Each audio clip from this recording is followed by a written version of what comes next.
So, quick announcement, guys. We have a long-time friend to the program.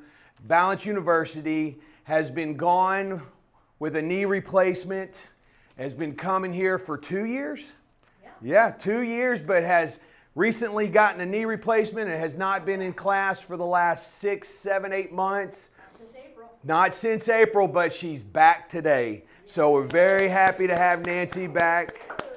All right, we're going to do what we can, but we'll modify whatever we need to modify. I'm counting on that. Yeah. I want to talk really quick, and then we're going to get going. Have any of you gone to your doctor, your primary care physician, and done the timed get up and go test? Now, what is that? Stand up, that's right. You're going to stand up, walk about 10, 15 feet, turn around and come back. Now, there is a point system that the physician will use that will determine whether you're a fall risk or not, whether you're frail or not. There's just a certain data that they're going to pull from this test. And all it is you sit in a chair. Now, the point system is this. If you have to use your hands to get up, you get a point. If you struggle to get up, that's a point. You're going to stand. Once you get up, you're going to walk about 10 to 15 feet, turn around, and walk back. Now, if you stumble or you waddle a little bit or you lose your balance, that's a point. As you walk back, you'll have a seat. And your time will matter. If it's too long, that'll be another point. Based on these points, the higher your score, the higher risk of a fall you will have. And so that's just one scale that physicians use. This was actually brought to me by Steve, and I have found it to be a great tool to use in class. Now, this scale is going to determine our leg strength. We're going to take this test today where we stand up and sit down as many times as we can in 30 seconds. Now, it's not crazy, but everyone is categorized by age, and according to your age, there is a certain number of sit-to-stands or squats you should be able to do. This is from the David Geffen UCLA School of Medicine. And what do we always say in class? Leg strength is what? Gold, man. Leg strength is gold. And if you haven't seen the price of gold lately, holy moly.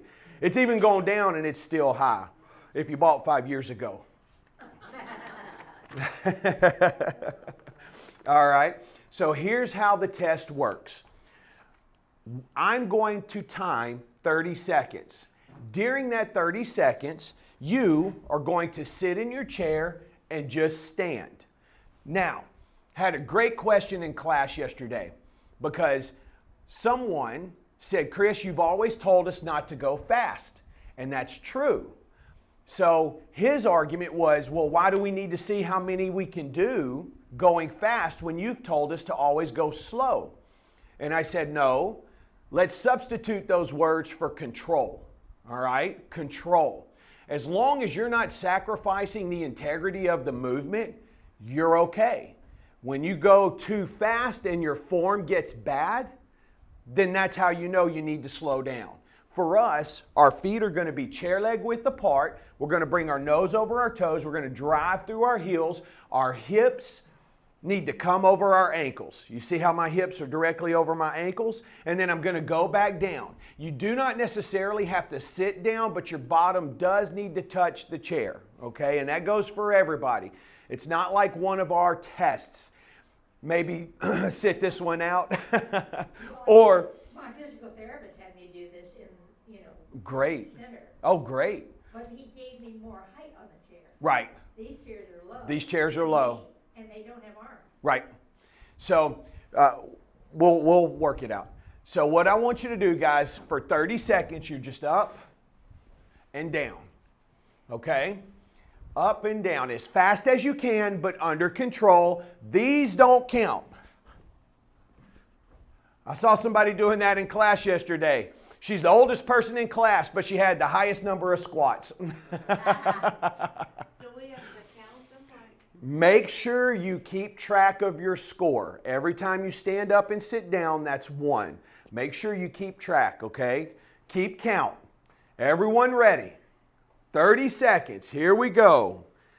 Time begins Down first. now. Keep track.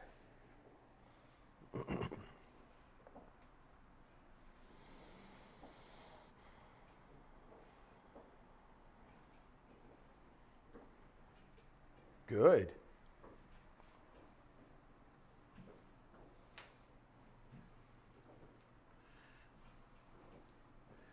Almost there. And time. All right. Keep your number. One of the reasons we're doing this now in February is because we're going to check our strength in April. All right. I want to do this again in April. Now, I've done this in all of my classes this week. I picked April because that's about 3-4 months for us. 2 months from now, right? 3 months.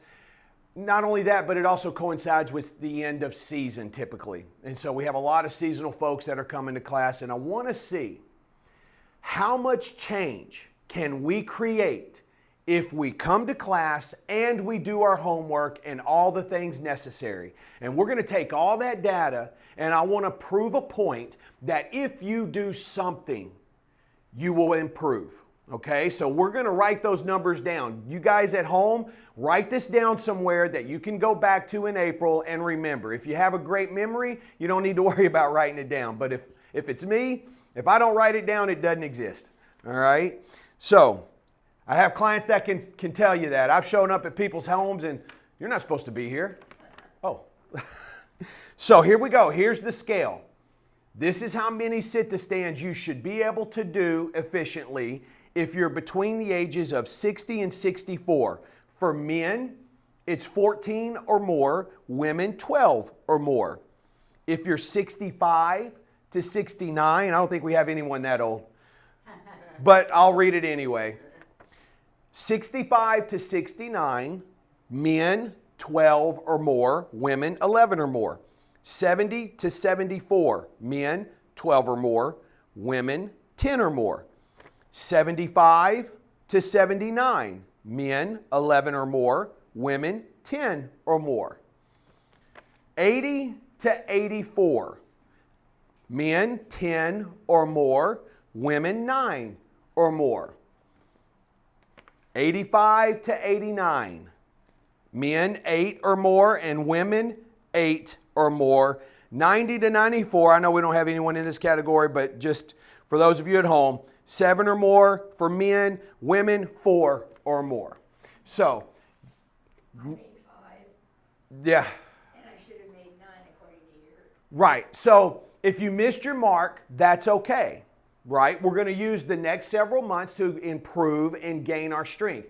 Now, there are exceptions. What if you've recently had knee surgery or an operation or you have a pulled muscle? All right? This test is to be taken when you're healthy. So take into consideration certain aches and pains and things that may have occurred in the last several months. All right? Any questions? Good. We're going to write that down, guys, in class. I'm going to give you a sheet of paper. We're going to write that down, and we're going to keep track. We'll do it again in April, okay? All right. With that being said, let's stand. Let's go behind our chairs. Let's rock and roll.